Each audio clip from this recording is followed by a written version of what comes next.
আসসালামু আলাইকুম রহমতুল্লাহি অবরকাতুহ।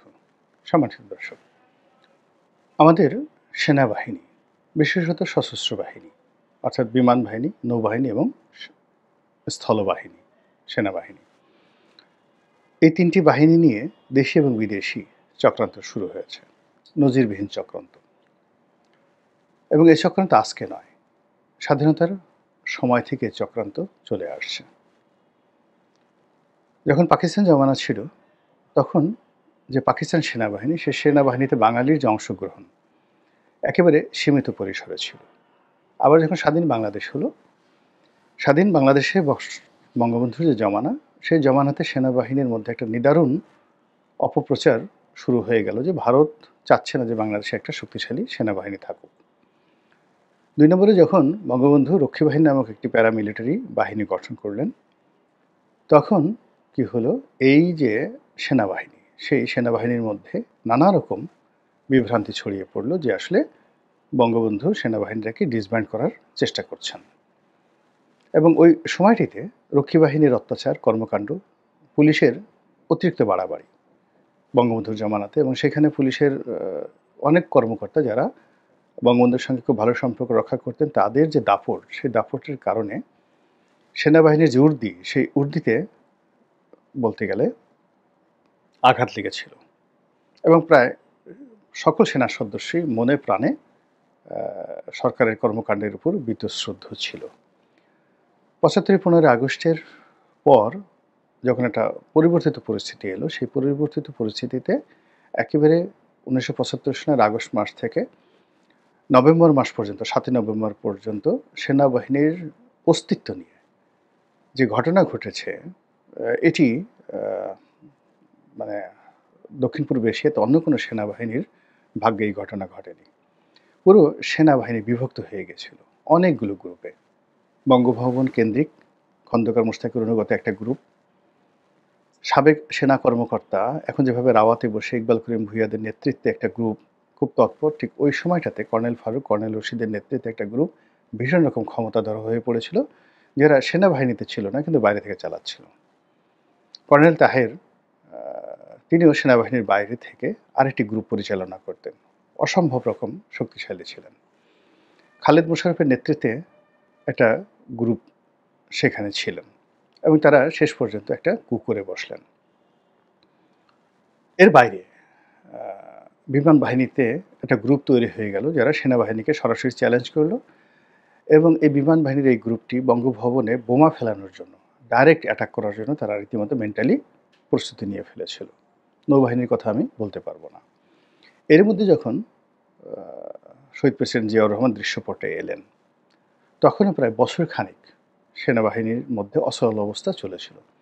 তিনি প্রাণান্ত চেষ্টা করে এখানে একটা কমান্ড ফিরিয়ে আনার চেষ্টা করেছিলেন, এবং এর ফলে সেনাবাহিনীর ভিতরে অসংখ্য কু হয়েছিল। এই যে বিভেদ এবং বিসংবাদ, এই কথাগুলো বললাম এই কারণে যে এটা এরকম একটা বাহিনী, স্পর্শকাতর সামরিক বাহিনী, এটা যুগে যুগে এখানে আপনি যদি একটা টোকা দেন ১০০ বছর আগে, সেই টোকাটা কিন্তু ১০০ বছর পর্যন্ত থেকে যায়, এবং ধীরে ধীরে এটা ক্যান্সার আকারে দেখা দেয়।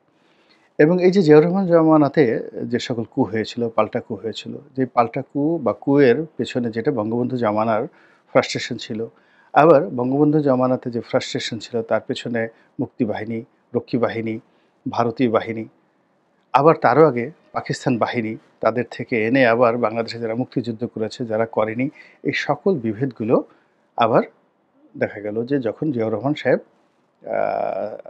তিনি শহীদ হলেন, জাস্টিস সাত্তার ক্ষমতায় আসলেন, এরশাদের নেতৃত্বে সেখানে একটা বিরাট কু হয়ে গেল। এবং এরশাদের জমানাতে যখন কু হলো, সেই কু হওয়ার ফলে এরশাদ খুব, যাকে বলা হয়, চতুরতার সঙ্গে তিনি মুক্তিযুদ্ধপন্থী যারা সেনা কর্মকর্তা, তাদেরকে সেই শহীদ প্রেসিডেন্ট জিয়াউর রহমানের হত্যাকাণ্ডের সঙ্গে সম্পৃক্ততা রয়েছে এই অছিলায় করে সেনাবাহিনীর ভিতরে যে অভিযান চালালেন, এতে অনেক মেধাবী, অনেক যোগ্যতর সেনা কর্মকর্তা ফাঁসির কাস্টে ঝুললেন, অনেকে চাকরি হারালেন। এই হলো তাদের যে একটা পার্মানেন্ট ড্যামেজ শুরু হয়ে গেল এরশাদ জমানাতে। দ্বিতীয় তাদের যে ড্যামেজ, সেই ড্যামেজটা হলো এরশাদ সেনাবাহিনীকে ব্যবহার শুরু করলেন রাজনৈতিক কর্মকাণ্ডে তার ব্যক্তিগত অভিলাষ পূর্ণ করতে এবং এই কাজ করতে গিয়ে তাদেরকে লোভ দেখালেন, নারী দিয়ে লোভ দেখালেন, পদ পদবি দিয়ে এবং অর্থ দিয়ে। সারা বাংলাদেশে যে সেনা শাসন শুরু হলো প্রথম দিকে, যে সকল মার্শাল ল কোর্টগুলো তিনি গঠন করে দিলেন, সেখানে যাচ্ছে তাই হওয়া শুরু করে দিল। যে সকল কর্মকর্তারা মেজর র্যাঙ্কের একটা ডিস্ট্রিক্টের চিফ মার্শাল ল অ্যাডমিনিস্ট্রেটর হিসাবে তারা দায়িত্ব পালন করতেন এবং সেখানে যে নয়েস হয়, যদুমধু যা কিছু হয়েছে, এটা পুরো সেনাবাহিনীর যে স্ট্রাকচার সেটাকে নষ্ট করে দিয়েছে। ফলে ডিজিএফআই, তারপরে শেষে সেনা গোয়েন্দা এবং সেনাবাহিনীর যে ইমেজ, এটি মারাত্মকভাবে মানে লোপ পেয়েছে। পরবর্তীতে যখন 91-এর একটা পরিবর্তিত পরিস্থিতি এলো, সেটা কিন্তু উন্নয়ন ঘটেনি। সেটা উন্নয়ন ঘটেনি, এরশাদের যে সেই যে প্রিভিলেজগুলো, সেই প্রিভিলেজগুলো আরও বাড়লো। সেনাবাহিনীকে আরও সুযোগ দাও, আরও ক্যান্টনমেন্ট করো, ট্রেনিং দেওয়ার পরিবর্তে তাদেরকে টাকা দাও, তাদেরকে জাতিসংঘে পাঠাও, সব মিলিয়ে তাদের সুযোগ সুবিধা বৃদ্ধি করতে গিয়ে তাদের দক্ষতা এবং অভিজ্ঞতা কমিয়ে দেওয়া হলো এবং তাদেরকে ইফেক্টিভ একটা সেনাবাহিনী বা দক্ষ সেনাবাহিনীর পরিবর্তে একটা রাজনৈতিক দলের অনুগত সেনাবাহিনী করার যে চেষ্টা, এটা শেখ হাসিনার জমানাতে এসে বটবৃক্ষে পরিণত হয়ে গেল। এবং 2009 থেকে একেবারে 25 পর্যন্ত এই সেনাবাহিনীতে যা কিছু আওয়ামী লীগ করেছে, এ সবই কসমেটিক ডেভেলপমেন্ট। ভালো ভালো হেলিকপ্টার, ভালো ভালো গাড়ি, ভিতরে অসম্ভব সুন্দর সুন্দর রাস্তাঘাট, সুযোগ সুবিধা, তারপর শেষে জলসিঁড়ি আবাসিক প্রকল্প, মিরপুর ডিওএইচএস, এরকম অসংখ্য সুযোগ সুবিধা তাদেরকে দেওয়া হলো এবং সেনা কর্মকর্তাদেরকে পুলিশের চাইতেও আরও যাকে বলা হয় আওয়ামী লীগের জন্য ইফেক্টিভ করার ক্ষেত্রে তারা এখানে দলীয় রিক্রুটমেন্ট বানানোর চেষ্টা করলো। কে আওয়ামী লীগ পরিবারের সন্তান, কার সঙ্গে আওয়ামী লীগের আত্মীয়তা আছে, তো এই সমস্ত দেখে বিবেচনা করে করে যাদেরকে নিয়ে আসা হলো সম্মুখ সারিতে, তারা সবাই আসলে সেনাবাহিনীর যে ঐতিহ্য, সেই ঐতিহ্যটিকে ধ্বংস করার কাজে বেশি সচেষ্ট ছিল। আরও একটা বিষয়, অর্থাৎ জাতিসংঘে যারা গিয়েছেন তারা এবং র্যাবে যারা এসেছেন তারা, এবং এর বাইরে সিভিল অ্যাডমিনিস্ট্রেশনে যাদেরকে বের করে আনা হয়েছে, বিভিন্ন যাকে বলা হয় ভূতাপেক্ষা নিয়োগ বলেন, কিংবা যাদেরকে প্রেষণে নিয়োগ, প্রেষণে মানে সেনা কর্মকর্তা কিন্তু ঢাকা মেডিকেল কলেজে নিয়োগ দেওয়া হয়েছে, সেনা কর্মকর্তা কিন্তু রাজুকে নিয়োগ দেওয়া হয়েছে। তো এরকম বাইরে সেনা কর্মকর্তাদেরকে যাদেরকে বের করে আনা হয়েছে, তারা সেনাবাহিনীর ভিতরে গিয়ে সেনাবাহিনীর সর্বনাশ করেছেন। কেননা এখানে এসে তারা পেটকে স্ফীত করেছেন, পকেটকে ভারী করেছেন। ব্যতিক্রম যে নাই, অনেকই ব্যতিক্রম আছে, কিন্তু বেশিরভাগ ক্ষেত্রে এই অভিযোগগুলো প্রবল। তো সেই অবস্থায় সেনাবাহিনীর কাছ থেকে আমরা শুধু আশা করেছি, তাদেরকে বিভিন্ন সময় তোয়াজ করেছি, তদবির করেছি, আমাদের দেশপ্রেমিক সেনাবাহিনী বলেছি, এগুলো বলেছি ভয়ে, যে সেনাবাহিনীর হাতে লাঠি আছে, যদি ভালো মতো না বলি ধরে নিয়ে যাবে, ডিজিএফআই নিয়ে আচ্ছা মতো আয়নাঘরে ঢুকিয়ে দেবে। কিন্তু অন্তর থেকে আসলে সেনাবাহিনীর কাছে আমাদের ওইরকম আশা আকাঙ্ক্ষা ছিল না। আমরা মনে করেছিলাম যে বেনজিরের সাথে আজিজ সাহেবের কোনো পার্থক্য নেই, পুলিশের সাথে সেনাবাহিনীর কোনো পার্থক্য নেই, সবই হাসিনা লীগ হয়ে গেছে, সবই হাসিনার লীগ হয়ে গেছে। কিন্তু যখন জেনারেল ওয়াকারুজ্জামান এই আগস্ট মাসে এসে দরবার ডাকলেন এবং শেখ হাসিনার বিরুদ্ধে অবস্থান নিলেন, মুহূর্তের মধ্যে সারা বাংলাদেশের যে জনমত, শ্রদ্ধা, ভালোবাসা, এটা এই ভদ্রলোকের উপর গিয়ে আপতিত হলো। তারপর সেনাবাহিনীর প্রতি মানুষের একটা আস্থা এবং বিশ্বাস চলে এলো এবং যখন সেনাবাহিনীর প্রত্যক্ষ সহযোগিতায় অন্তর্বর্তীকালীন সরকার গঠিত হলো, তখন ডক্টর মোহাম্মদ ইউনূস এখানে দায়িত্ব নিলেন এবং তিনিও অনেক দিন থেকে জনপ্রিয়।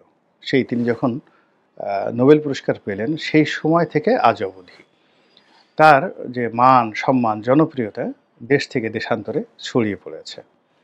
আবার অন্যদিকে সেনাবাহিনীর এই যে এরকম একটা বিরূপ অবস্থা, যেটা একবারে ৭২ থেকে বা ৭১ থেকে শুরু করে ২০২৫ সনের ২৪ সনের একেবারে আগস্ট পর্যন্ত চলে আসছিল, ঠিক সেই জায়গাটিতে হঠাৎ করে আগস্ট মাসের ৫ তারিখে এসে জেনারেল ওয়াকারের নেতৃত্বে এটি নেপোলিয়ন বোনাপার্টের সেনাবাহিনী রূপে পরিচিত হয়ে গেল। তো যেটা হয়, এক বনে দুই বাঘ থাকে না, এবং সময়ের প্রয়োজনে একজন আরেকজনকে সহযোগিতা করে, কিন্তু পরবর্তীতে তারা আবার শত্রু হয়ে যায়। তো এখন সমান্তরালভাবে জেনারেল ওয়াকার এবং তার অনুগত যারা সেনাবাহিনী রয়েছেন তারা সরকারকে সহযোগিতা করে যাচ্ছিল, আর সরকারও তার প্রয়োজনীয় লোকজন সহযোগিতা নিয়ে তারা তাদের অভীষ্ট লক্ষ্যে এগিয়ে যাচ্ছিল। কিন্তু একে অপরের প্রতি যে কোনো কারণেই তারা সন্দিহান ছিল, একে অপরের প্রতি ঈর্ষান্বিত ছিল। ওয়াকার সাহেব মনে করতেন বা করেন যে আমি তো নিজে ক্ষমতায় নিইনি, আমি তাদেরকে বসিয়েছি এবং আমার কথাই জনগণ শান্ত হয়ে তাদেরকে মেনে নিয়েছে। তো কাজেই এখানে আমার একটা অংশগ্রহণ থাকবে, অ্যাটলিস্ট আমার তো একটা অ্যাক্রিডিয়েশন এবং আমার সম্মান, আমার মর্যাদা থাকবে। এক ২ নম্বর হলো যে যিনি ক্ষমতায় বসেছেন তিনি তার ক্ষমতাকে নিরঙ্কুশ চাইবেন, যে আমি ডক্টর ইউনূস সারা দুনিয়া আমাকে তোয়াজ করে তদবির করে, আমার সম্মান মর্যাদা সেনাবাহিনীর কাছে শেখ হাসিনার জামানাতে সেনাবাহিনী শেখ হাসিনাকে যতটা তোয়াজ এবং তদবির করতো তার চেয়ে অনেক অনেক বেশি তোয়াজ এবং তদবির আমি পেতে পারি। কিন্তু এই যে দুজনের যে মনস্তাত্ত্বিক, এই মনস্তাত্ত্বিক ঘটনায় ধীরে ধীরে দেখা গেল জুন জুলাই আগস্ট তো আগস্ট মাসটা হলো, সেপ্টেম্বর অক্টোবর মাসে এসেই এটা ভেঙে পড়ল। এবং আপনার মনে আছে যে সেনাবাহিনী প্রধান যখন প্রথম বললেন যে 18 মাসের মধ্যে একটা নির্বাচন হতে পারে, তখন এটা নিয়ে সরকার একেবারে তেলেবেগুনে জ্বলে উঠল। বললেন যে এটা তিনি বলতে পারেন না, এটা তার ব্যক্তিগত বিষয়, এটা কেন বলবেন। এবং প্রথম ধর্ম উপদেষ্টা, যিনি একেবারে শান্তশিষ্ট মানুষ, তিনি একেবারে সরাসরি সেনাবাহিনী প্রধানের বিরুদ্ধে বক্তব্য দিলেন সেই 2024 সনে। ওই যে শুরু হতে হতে এখন এমন একটা পর্যায়ে চলে এসেছে, আমরা প্রকাশ্যে অনেক কথা বলছি, কিন্তু আমরা নিজেরা যে কথাগুলো বলছি সেই কথাগুলো আমরা প্রকাশ করতে পারছি না। আমাদের সবার মনের মধ্যে একটা হিসাব আছে এবং সেই হিসাবে আমরা আলটিমেটলি কিছু একটা চাচ্ছি, তারপরে আমরা কিছু একটা ভয় করছি, আমরা কিছুর আশঙ্কা করছি, আমরা কাউকে উপরে স্থান দিচ্ছি, কাউকে নিচে স্থান দিচ্ছি। আমরা মনে করছি যে এই লোক যদি একটা চড় মারে ও টিকবে না, আমরা মনে করছি এই লোক যদি একটা ধাক্কা মারে ও টিকবে না। কিন্তু কে টিকবে না, কে করবে না, এই কথাগুলো কিন্তু আমরা বলতে পারছি না।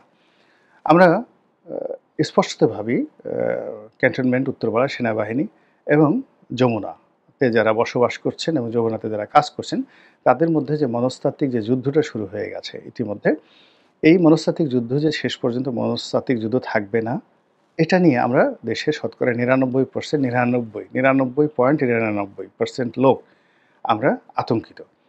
এই মুহূর্তে বাংলাদেশে 0.001% লোকও নেই যারা মনে করছেন যে একটা শান্তিপূর্ণ নিষ্পত্তি হবে, সব কিছু স্বাভাবিকভাবে চলবে রাজনৈতিক সরকারের মতো করে, তারপর ডিসেম্বরে বা জুন মাসে একেবারে সুন্দর মতো পোলাও কুরমা খেয়ে একটা নির্বাচন হয়ে যাবে, আর নির্বাচনের পরে জনগণ খুশি মনে যাকে ভোট দেবে এবং সেই ক্ষমতায় চলে আসবে। এরকম একটা শান্তিপূর্ণ পরিবেশ এবং পরিস্থিতি নিয়ে দেশের 0.01% লোকও স্বপ্ন দেখতে পারছে না। ফলে কি হচ্ছে, সব জায়গাতে আশঙ্কা, সব জায়গাতে স্বপ্নভঙ্গ, সব জায়গাতে হতাশা, ফ্রাস্ট্রেশন ছড়িয়ে পড়েছে এবং নানা রকম গুজব প্রায় প্রতিদিনই সোশ্যাল মিডিয়া থেকে শুরু করে মূলধারার গণমাধ্যম, চায়ের টেবিল এবং বিভিন্ন ক্ষমতার যে কেন্দ্রগুলো রয়েছে সরকারি এবং বেসরকারি, সেই ক্ষমতার কেন্দ্রে নানা রকম অঙ্ক কষাকষি হচ্ছে। যারা পালিয়ে আসছেন তারা উঁকি মেরে দেখার চেষ্টা করছেন যে কে ক্ষমতায় এলো, কে গেল। প্রতি মুহূর্তে এয়ারপোর্টের খোঁজখবর নিচ্ছেন, কারা যায় কারা আসে, পাসপোর্ট অফিসের খোঁজখবর নেওয়া হচ্ছে। তারপর প্রতি মুহূর্তে রাত বিরেতে তারা সেই ব্যালকনিতে দাঁড়িয়ে যার অবস্থা রাস্তার দৃশ্য দেখার চেষ্টা করছে যে ওখানে গাড়ি ঘোড়ার চালচলন কেমন, কোথাও একটা ছোট শব্দ হলে সবাই আতঙ্কিত হয়ে পড়ছেন। ঠিক এইরকম একটি অবস্থা, সেই রকম একটি অবস্থায় সেনাবাহিনী একটি সংবাদ সম্মেলন করলো। যখন এরকম সন্দেহ শুরু হলো, সেই সংবাদ সম্মেলনে তারা যখন বলল যে সরকারের সাথে তাদের কোনো সমস্যা নেই, লোকজন বলল সমস্যা আছে, এই কথা আমরা বুঝি, এই যে আপনারা বললেন যে সমস্যা নেই, এটা তো বলার দরকার নেই। যখন আপনারা বলেছেন ইট মিনস সমস্যা আছে। আপনারা তো কখনো কোনো অবস্থাতেই সংবাদ সম্মেলন ইতিপূর্বে করেননি। শেখ হাসিনার সাথে আপনাদের সমস্যা হয়নি, খালেদা জিয়ার সাথে হয়নি, এরশাদের সাথে হয়নি, কোনো অবস্থাতেই সেই এমনকি বঙ্গবন্ধুর জমানাতে হয়নি যে সেনাবাহিনী তারা সরকারের সাথে সমস্যা নেই এরকমভাবে কথা বলে স্বাধীনতার পরে আজ অবধি তারা একটা সংবাদ সম্মেলন করেছে। ইতিপূর্বে বেশ কয়েকবার অন্তর্বর্তীকালীন বা তত্ত্বাবধায়ক সরকার এসেছে।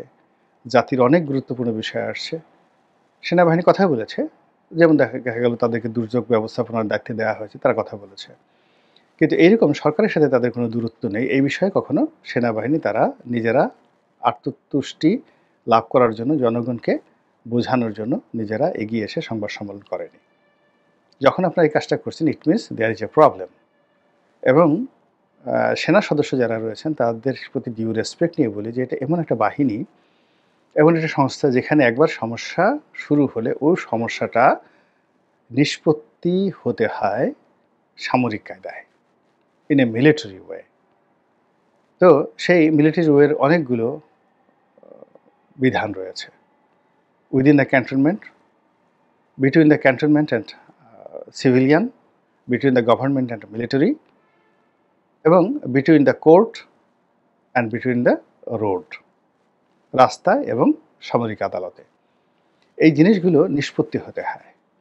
এবং এখানে হায়ার অ্যান্ড ফায়ার, ধরো মারো কাটো, মানে প্রতিপক্ষকে নির্মূল করতে হবে, নির্মূল করে তারপরে শেষে সেখানে সমাধান। কিন্তু এর বাইরে সাধারণত মিলিটারি লাইনে কখনোই সমস্যার সমাধান হয় না, কখনো হয় না। তো যখন সেনাবাহিনী বলছে আমাদের কোনো সমস্যা নেই, তখন আর মানুষের ভয় লেগে যাচ্ছে। এবং যারা মানে সেনাবাহিনীতে যে সমস্ত ধরেন একজন ব্রিগেডিয়ার হলেন, এখন একজন ব্রিগেডিয়ারের বয়স তো খুব বেশি না, তার অভিজ্ঞতা খুব অল্প, অভিজ্ঞতাও অল্প। এখন যারা এই সিভিল সোসাইটিতে আছেন, ধরেন ঢাকা বিশ্ববিদ্যালয়ে যারা মিলিটারি ল পড়ান বা নিরাপত্তা বিষয়ক পড়াশোনা করেন, বা সেনাবাহিনী থেকে যারা অবসর গ্রহণ করেছেন, সেনাপ্রধান, ব্রিগেডিয়ার জেনারেল, মেজর জেনারেল, তারা দেখা গেল অবসর গ্রহণ করার পর গত 20 বছর ধরে তারা দেশ বিদেশে ঘুরে এত বইপত্র পড়েছেন, এত অভিজ্ঞতা সঞ্চয় করেছেন, যেটা সেনাবাহিনীর ভিতরে থেকে তারা যদি 10% অভিজ্ঞতা অর্জন করে থাকেন about the military rules, regulation and military mind, military establishment, ভিতরে বসে যদি তারা দেখা গেল যে একেবারে সেনাবাহিনীর সবচেয়ে একজন মেধাবী কর্মকর্তা ধরেন আপ টু সেনাপ্রধান হলো, কিন্তু পরবর্তীতে দেখা গেল যে সে রিটায়ার্ড করার পরে জাতিসংঘ পরামর্শক হিসেবে কাজ করলো, বিভিন্ন বিশ্ববিদ্যালয়ে অধ্যাপক হিসেবে কাজ করলো, তার হাতে যে সময় আছে সেই সময়টাতে সে বিশ্বের যে ডিসিসিভ ব্যাটেলগুলো সে পড়লো, মিলিটারি হিস্ট্রি পড়লো, পড়ে সে টোটাল যে বিষয়গুলো হলো এত চমৎকারভাবে সে বুঝতে পারলো যেটা ক্যান্টনমেন্টের মধ্যে বসে সে কখনো বুঝতে পারেনি।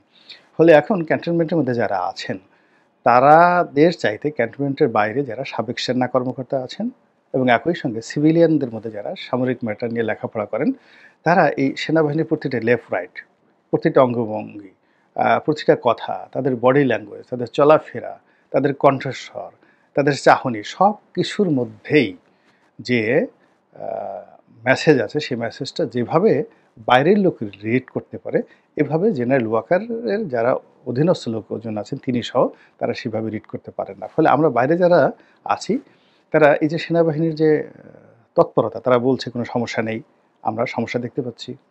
তারা বলছেন যে আমরা এই বাংলাদেশ বিরোধী, মানে খুব ফরমাল কতগুলো কথা, বাংলাদেশের স্বার্থবিরোধী কোনো কাজ তারা করতে দেবেন না। আরে স্বার্থবিরোধী কাজগুলো ঠেকানোর জন্যই তো তাদেরকে রাখা হয়েছিল, বলার কি দরকার আছে? তাহলে কি কেউ স্বার্থবিরোধী কাজকর্ম করছেন? মানে এমনি নাচুনি বুড়ি, তার উপর যদি আবার ঢোলের বাড়ি দেওয়া হয়। তো সব মিলিয়ে যে সেনাবাহিনীর যে সংবাদ সম্মেলন, তা সাম্প্রতিককালে জেনারেল ওয়াকারুজ্জামান এবং জনাব ডক্টর মোহাম্মদ ইউনূসের সঙ্গে যে বিরোধের কথা আমরা শুনতে পাচ্ছি, এবং এই দুজনকে কেন্দ্র করে যে সকল গুজব, যে সকল সত্য মিথ্যা ছড়িয়ে যাচ্ছে, এবং যেভাবে যমুনা এবং উত্তরপাড়ার মধ্যে দূরত্ব তৈরি হয়েছে, যেভাবে রাজনৈতিক দলগুলোর সঙ্গে সেনাবাহিনীর সম্পর্ক, এবং একই সঙ্গে সেনাবাহিনীর সঙ্গে বিভিন্ন মহলের যে আন্তঃযোগাযোগ এই মুহূর্তে ঘটছে, তার মধ্যে জনগণ নতুন কিছু খোঁজার চেষ্টা করছে। আর সেই নতুন বিষয়গুলো আমাদের জন্য কল্যাণকর হবে না অমঙ্গলজনক হবে, এটা সময়ই বলে দেবে। মহান আল্লাহ আমাদের সবাইকে হেদায়েত দান করুন এবং হেফাজত করুন। আসসালামু আলাইকুম ওয়া রাহমাতুল্লাহি ওয়া বারাকাতুহু।